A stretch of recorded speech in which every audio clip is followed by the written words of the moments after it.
মারা গেছেন বিএনপির চেয়ারপারসন ও সাবেক প্রধানমন্ত্রী বেগম খালেদা জিয়া। ফুসফুস ও হৃদযন্ত্রে সংক্রমণ সহ একাধিক জটিলতায় রাজধানীর এভারকেয়ার হাসপাতালের সিসিইউতে চিকিৎসাধীন অবস্থায় তিনি শেষ নিঃশ্বাস ত্যাগ করেন।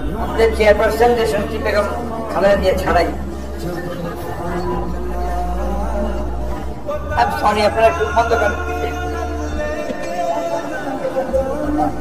বিস্তারিত মূল ভিডিওতে। বেশ কয়েকদিন ধরে ফুসফুস ও হৃদযন্ত্রে সংক্রমণ সহ জটিলতার কারণে রাজধানীর এভারকেয়ার হাসপাতালের সিসিইউতে তাকে নিবিড় পর্যবেক্ষণে রাখা হয়েছিল। সংকটাপন্ন অবস্থার খবর পেয়ে মধ্যরাতে বিএনপির বিভিন্ন শীর্ষস্থানীয় নেতা নেত্রীরা হাসপাতালে ভিড় করেন। এর আগে তার শারীরিক অবস্থার কিছুটা উন্নতির কথা জানা গেলেও বর্তমানে তা আবারও চরমভাবে অবনতি ঘটে। বিভিন্ন গণমাধ্যমের প্রতিবেদন এবং স্বজনদের সামাজিক যোগাযোগ মাধ্যম পোস্ট অনুযায়ী তার অবস্থাকে অত্যন্ত আশঙ্কাজনক বলে জানানো হয়। এই অবস্থাতে কোনো মানুষের যে একেবারে আশঙ্কার উঠবে সেটা তো বলার সুযোগ নেই।